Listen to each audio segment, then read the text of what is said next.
अल्हम्दुलिल्लाह रब्बिल आलमीन वस्सलातु वस्सलामु अला सय्यिदिल अंबिया'i वल मुरसलीन अम्मा बाद औज़ु बिल्लाहि मिनश शैतानिर रजीम बिस्मिल्लाहिर रहमानिर रहीम व नुरीदु अन नमुन्ना अलल लज़ीना इस्तुज़इफ़ू फिल अर्ज़ व नजअलहुम अइम्मतन व नजअलहुमुल वारिसीन सदक़ल्लाहुल अज़ीम।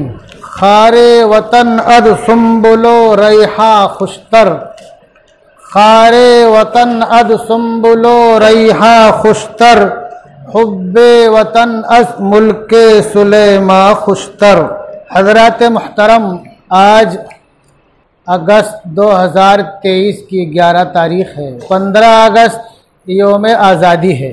ये जो आज़ादी जो मिली है ये हमें सोने के तख्त में सजा कर नहीं मिली है। अफसोस ये है कि हम अपने बुज़ुर्गों की, अपने पुरखों की तारीख़ और क़ुरबानियों से भी नावाकिफ़ हैं। दुनिया में एक कौम रहती है यकीनन जो सबसे ज़्यादा मुसलमानों को दुख देने वाली है, लेकिन उसकी एक खूबी मैं बता दूं, आपको ताज्जुब होगा। 2000 या 2200 साल तक उसने अपनी ज़बान को बाकी और जिंदा रखा। 25-50 साल नहीं, 2200 साल तक अपनी ज़बान को जिंदा रखा। अपने घरों में उसकी तालीम देते रहे और जब उनका एक स्टेट बना नाजायज तरीके से, जबरन और जुल्मन, तो उन्होंने अपनी जो सरकारी जबान का ऐलान किया वो उनकी वही जबान थी जो 2200 साल तक उनके घरों में जिंदा थी, हिब्रू जबान। उस वक्त पूरी दुनिया में उस जबान को जानने वाले पूरी दुनिया में खाली 5000 लोग थे, लेकिन उसने अपनी जबान को जिंदा और बाकी रखा। आज हमारे साथ अलमिया यह है कि हम अपनी ज़बान से नावाकिफ़ हैं, और जब ज़बान से नावाकिफ़ हैं तो अपने असलाफ, बुजुर्गों, उलमा, मशाइख और पुरखों की कुर्बानियों से, उनकी ज़िंदगियों से नावाकिफ़ हैं। हम जो जंग आज़ादी की तारीख़ हमें जो बताई जाती है, जो पढ़ाई जाती है, जो हमारे जहनों में गर्दिश करती है, वह आम तौर से 1857 से उसके पहले का कोई चर्चा नहीं होता। जबकि हकीकत यह है कि जो सबसे पहले जंग लड़ी गई है अंग्रेजों से वो 1754 में 1857 भी आपको न मालूम पड़ता। उसके मालूम होने के और लिखने और पढ़ने पढ़ाने के कुछ वजूहात हम आगे बताऊंगा इंशाल्लाह। सबसे पहली जो जंग है वो 1754। अली वर्दी खान नवाब थे बंगाल के, उन्होंने फोर्ट वलीम पर हमला करके अंग्रेजों को पिस्पा किया।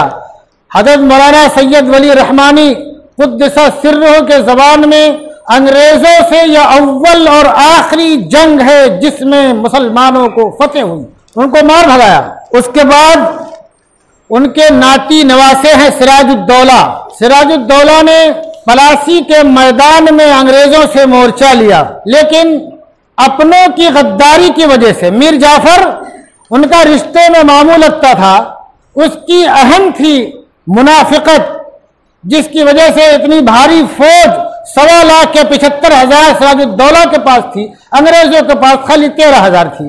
फिर भी सिराजुद्दौला को शिकस्त होती है। बाद में सिराजुद्दौला शहीद कर दिए जाते हैं। मीर जाफर को अंग्रेज नवाब बना देते हैं, बाद में उसको माजूल करते हैं, उसके दामाद को बनाते हैं। बाद में मीर जाफर और उसके जो 2 साथी थे, एक दुर्लभ और एक अम्मी चंद, मीर जाफर को कोढ़ की बीमारी में मुब्तला होकर के मरा और दुर्लभ और अम्मी चंद में से एक पागल होकर के किसी और बीमारी में मरा। मीर जाफर के बाद उसके दामाद को लोग तख्त पर बिठाते हैं। दामाद का नाम है मीर कासिम। मीर कासिम के अंदर भी भारतीय खून गर्दिश कर रहा था, एक मुसलमान खून गर्दिश कर रहा था। उसने भी अंग्रेजों से लोहा लिया। वो कब है? 1764। 1754 में नवाब अली वर्दी खां, 1757 में नवाब सिराजुद्दौला और 1763 और 64 में नवाब मीर कासिम ने अंग्रेजों से लोहा लिया। अफसोस के साथ कहना पड़ रहा है कि वरक वरक उलट चुका तलाश में कमी न की, वरक वरक उलट चुका तलाश में कमी न की, मगर किताब हुर्रियत में मेरी दास्तां नहीं है। ये वो कुर्बानियां हैं जिनका तस्करा आपको तारीखों में नहीं मिलेगा। बहुत मुनज्जम और मंसूबाबंद तरीके से इसको गायब कर दिया गया। और उसके बाद 1799 4 मई वो आखिरी चट्टान जिसको कह लिया जाए, वो वली कामिल कुतुब दौरा अब्दाल वक्त जिसको कहा जाए, जिसकी नमाज तकबीर ऊला के साथ होती थी, जो साहिब तरतीब था, जिसको दुनिया, नाम तो फतेह अली था लेकिन दुनिया सुल्तान टीपू के नाम से जानती है, वो आखिरी चट्टान था भारतीयों के लिए। उसने 4 मई 1799 को श्रीरंगापट्टनम के मैदान में अंग्रेजों से लड़ते हुए जामे शहादत नोश किया। उस वक्त तक अंग्रेजों को यह कहने की हिम्मत न थी कि आज से हिंदुस्तान हमारा है। जब टीपू सुल्तान शहीद हो गए तो अंग्रेज अफसर जनरल हार्सन ने कहा, कुछ लोग बोलते हैं उनके सीने पर लात रख करके कहा कि आज से कुल हिंदुस्तान हमारा है। वह आखिरी चट्टान थी। आजकल टीपू सुल्तान के ताल्लुक से कुछ का नाम आते ही कुछ लोगों के पेट में मरोड़ पैदा हो जाता है। टीपू सुल्तान, मैंने कहा, कुतुब वक्त था, अब्दाल ज़मा था, वली कामिल था, जिसकी तकबीर उला के साथ नमाज अदा होती थी और शहादत के वक्त इसकी जबान पर कुरान की तिलावत जारी थी। साहिब तरतीब था। साहिब तरतीब किसे कहते हैं, उलमा से पूछ लेना। वो रॉकेट लॉन्चर का मूजिद था। 1812 में ब्रिटिश गवर्नमेंट ने टीपू सुल्तान के तर्ज पर रॉकेट लॉन्चर बनाया। उसके बाद 1803 में सिराजुल हिंद शाह अब्दुल अजीज मुहद्दिद देहलवी रहमतुल्लाह रहमतुल वासिया ने ऐलान कर दिया, कद आदतिल हिंदु दारुल हर्ब, कि भारत दारुल हर्ब हो चुका है। दारुल हर्ब का मतलब क्या है? ये फतवा दिया उन्होंने कि तुम्हारे लिए 2 रास्ते बचते हैं, या तो तुम हिजरत कर जाओ या तो इन अंग्रेजों से जिहाद करते हुए शहीद हो जाओ। आपका यह फतवा था कि, और इसकी सुर आगे बढ़ती चली गई और लोगों में जोश और जज्बा पैदा हो गया अपने वतन को आजाद कराने का, अपने वतन को आजाद कराने का, जामे शहादत नोश करने का। चुनांचे 1824 में जब सैयद अहमद शहीद रहमतुल्लाह रहमतुल वासिया, ये सैयद अहमद शहीद कौन हमें बता दूं, आपने बहुत नाम सुना होगा। दुनिया इस्लाम की अजीम शख्सियत मुफक्कर इस्लाम हजरत मौलाना अबुल हसन अली नदवी कुद्दसा सिर्रुहु का ये उनके जद्द अमजद हैं। जब 1824 में वो हज से वापस आए तो उन्होंने और शाह इस्माइल शहीद, बहुत से लोगों के पेट में दर्द होने लगता है शाह इस्माइल शहीद का भी नाम सुन करके, इन दोनों हजरात ने बहुत बड़ी तंजीम बनाई और जिहाद करते हुए सैयद अहमद शहीद रहमतुल्लाह रहमतुल वासिया के हाथ पर इसी जिहाद के दौरान 3 लाख सिखों ने कलमा पढ़ा है और आखिरकार बालाकोट के मैदान में की पहाड़ियों पर ये दोनों हजरात शहीद हो गए। वो तारीख थी 1831 की, वो तारीख थी 1831 की। इसीलिए किसी शायर ने क्या खूब कहा कि जब गुलिस्तां को खो की जरूरत पड़ी, सबसे पहले गर्दन हमारी ही कटी, फिर भी कहते हैं अहले चमन, ये चमन हमारा है तुम्हारा नहीं। ये कुर्बानियां हैं मशाइख की, उलमा की और मुसलमान अवाम की। अभी आप इस पूरी तारीख में, पूरी स्टोरी में आप किसी दूसरे का नाम नहीं सुन पाएंगे, आपको नाम नहीं मिलेगा। मिलेगा तो क्या मिलेगा? निफाक के सिलसिले में मिलेगा, गद्दारी के सिलसिले में मिलेगा, साजबाज के सिलसिले में मिलेगा, साजिशों के सिलसिले में मिलेगा। जब 1831 में ये दोनों मशाइख शहीद हो जाते हैं, उसके बाद इस मुहिम को आगे बढ़ाने के लिए सादिकपुर के उलमा सामने आते हैं। हजरत मौलाना विलायत अली साहब, हजरत मौलाना इनायत अली साहब, और बहुत ही जोशो खरोश से आते हैं।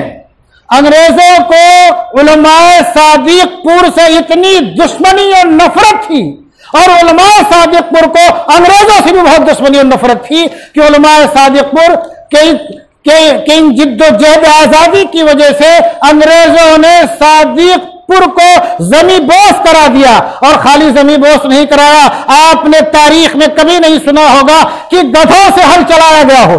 कभी आपने सुना तारीख में कि गधों को जोत करके और हल चलाया जाए?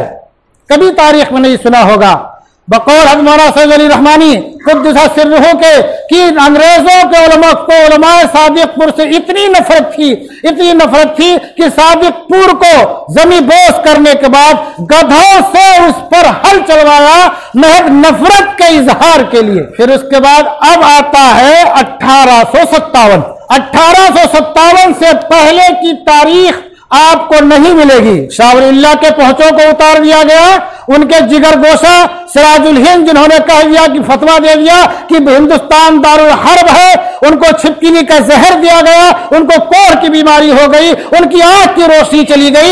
फिर भी मेवाराम गुप्त सतोरिया लिखते हैं उनकी मकबूलियत का यह आलम था कि उस जमाने में जबकि मीडिया और ये ज़राए इब्लाग इतना ज्यादा नहीं, इतना तेज नहीं था, इतने लोग उनके जनाजे में जमा हो गए थे कि 55 बार उनकी नमाज जनाजा अदा की गई। 1857 का तस्करा क्यों आता है? 1857 में जो जंग आजादी की चिंगारी उठती है वो बंगाल सादिकपुर से होते हुए मेरठ पहुंचती है और मेरठ से होकर के लाल किला दिल्ली तक पहुंचती है और बहादुर शाह जफर की निगरानी और सरपरस्ती में 1857 की जंग अंग्रेजों से लड़ी जाती है। उस जंग में 29,000 लोग शहीद होते हैं। कितने लोग? 29,000 लोग शहीद होते हैं। उन 29,000 में 24,000 मुसलमान होते हैं और 5,000 हमारे बिरादराने वतन होते हैं। 1857 का तस्करा तारीख में इसीलिए आता है कि 5,000 बिरादराने वतन ने शहादत पाई ताकि उनका जिक्र बाकी रहे, इसलिए उसका तारीख में नाम आता है, वरना 1857 का भी तस्करा तारीख में न होता। तो मैंने क्या अर्ज किया कि जंग आजादी की जो तहरीक है वो 1754 नवाब अली वर्दी खां, 1757 उनके नाती सिराजुद्दौला, 1764 मीर जाफर के दामाद मीर कासिम और 1799 शेर मैसूर सुल्तान टीपू और 1803 में शाह अब्दुल अजीज का फतवा और फिर 1831 और उससे पहले जिहाद तहरीके शहीदैन के नाम से जिनको जाना जाता है, शाह सैयद अहमद शहीद और शाह इस्माइल शहीद, और इसके बाद फिर 1857। तो 1857 से हम जानते हैं, पीछे की तारीख नहीं जानते हैं। पीछे की तारीख में क़ियादत भी उलमा के हाथ में थी, क़ियादत भी उलमा के हाथ में थी और उलमा ही जामे शहादत नोश करने वाले थे। और बाद की जो तारीख है उसमें भी ज्यादातर शहादतें उलमा ही की होती थी। उलमा ही को सुअर की चर्बी मल करके, सुअर की खालों में सी करके उनको गोली का निशाना बना दिया जाता था। और यहां तक कि दिल्ली से मुरादाबाद तक, दिल्ली की चांदनी चौक से खैबर तक उलमा को दरख्तों में लटका दिया गया। उलमा ज्यादा में क्यों थे? कि अगुवाई करते थे, ये मसला बताते थे कि जिहाद फर्ज है, अंग्रेजों को भगाना जरूरी है, या तो भगाओ या तो खुद तुम छोड़ के कहीं चले जाओ। 1857 जिसको लोग गद्र के नाम से जानते हैं, वो गद्र वद्र नहीं है, गद्र बोलते हैं। गद्र का अपने आसान भाषा में कह दो, गद्दारी कर लो आप, बगावत कर लो आप। वो गद्र नहीं है, वो तहरीक है, वो तहरीक आजादी है। वो तहरीक आजादी नाकाम हो गई और बहादुर शाह जफर जो है गिरफ्तार होकर के रंगून में नजरबंद कर दिए गए। जब वो नजरबंद कर दिए गए तो उनसे वह एक अंग्रेज ने वहां कहा, उसने कहा कि जो है दमदमे में दम नहीं, अब खैर मांगो जान की। दमदमे में दम नहीं, अब खैर मांगो जान की। ऐ जफर ठंडी पड़ी अब शमशीर हिंदुस्तान की। तो बहादुर शाह जफर ने बरजस्ता जवाब दिया। शायर भी थे, बड़े शायर में उनका शुमार होता था, ज़ौक़ उनके उस्ताद थे। कहा गाजियों में बू रहेगी जब तलक ईमान की, गाजियों में बू रहेगी जब तलक ईमान की, तख्त लंदन तक चलेगी तेग हिंदुस्तान की। बहुत ही चुस्ता हुआ जवाब दिया उन्होंने।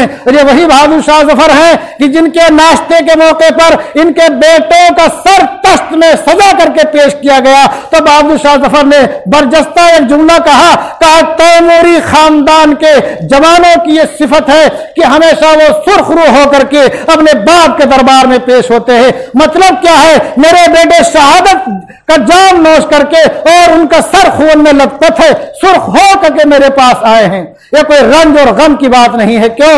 मुसलमान तो ही समझता है ना, शहादत है मकसूद व मतलूब मोमिन, शहादत है मकसूद व मतलूब मोमिन, न माल गनीमत न किश्वर कुशाई। तो दोस्तों मैंने बात इसलिए अर्ज की कि हम अपनी जबान से नावाकिफ हो गए और नावाकिफ होते जा रहे हैं, दूर होते जा रहे हैं। अपनी जबान से नावाकिफियत का नतीजा है कि अपने बुजुर्गों की कुर्बानियों को हम भूल गए। जो अपने बुजुर्गों की कुर्बानी पढ़ नहीं सकते तो हम भूल जाएंगे। जब हम भूलेंगे तो हमारी नस्लें भूलेंगी। और वो लोग जो कि बार बार माफीनामा लिखते थे, माफीनामा लिखते थे, वो जेल था कि जेल न जाना पड़े अंग्रेजों के दरबार में, वो आज हमसे वतन की मोहब्बत का सर्टिफिकेट मांगते हैं, हमसे अहद वफा मांगते हैं। दोस्तों क्यों मांगते? हमको मालूम नहीं कि हम बता सके हम क्या थे, हमारे असलाफ क्या थे, हमारे बुजुर्ग क्या थे। और वो कौन लोग थे? जैसे कि मैंने बताया 57 से पहले तज़किरा नहीं है। किसी शायर ने बहुत खूब कहा कि न रंगिए सियासत दौरा तो देखिए, न रंगिए सियासत दौरा तो देखिए, मंजिल उन्हें मिली जो शरीके सफर न थे, जो शरीके सफर न थे। लेकिन मुसलमानों जो हालिया वाकयात हैं, जो हालिया वाकयात जुल्म बर्बरियत के, तशद्दुद के, नफरत के, और जो एक सुनामी चल रहा है, जो एक तूफान चल रहा है, जो एक तूफान चल रहा है, ये खाली तुम्हारे खिलाफ नहीं है, ये तमाम भारतवासियों में जो भी मजलूम तबकात हैं, जो कि यहाँ के मूल निवासी हैं, जो कि कमजोर हैं, जो पिछड़े हुए हैं, ये उन सब के खिलाफ एक नफरत की आंधी है। ये और बात है कि कभी कभी निशाने में तुम पहले आ जाया करते हो, ये और बात है कि कभी कभी तुम निशाने में पहले आ जाया करते हो। तो दोस्तों बस खाली इतना कहना है कि वतन से ताल्लुक से वफा का अहद लेना हमसे क्या, तुम जो है वतन से मोहब्बत कि सर्टिफिकेट तुम पेश करो, तुम्हारा नाम दूर दूर तक नहीं था। शायर कहता है दिल से निकलेगी न मरकर भी वतन की उल्फत, दिल से निकलेगी न मरकर भी वतन की उल्फत, मेरी मिट्टी से जो खुशबुए वफा आएगी। और आखिर में मैं एक शेर कहता हूं दोस्तों कि आजकल के जो हालात हैं उन हालात के ताल्लुक से बाज़ दफा आदमी यह कहने पर मजबूर हो जाता है कि इस घनी छांव से, इस घनेरी छांव से, इस घनेरी छांव से वो धूप ही भली थी, इस घनेरी छांव से वो धूप ही भली थी, वो जिस्म जलाती थी, ये रूह जलाए है।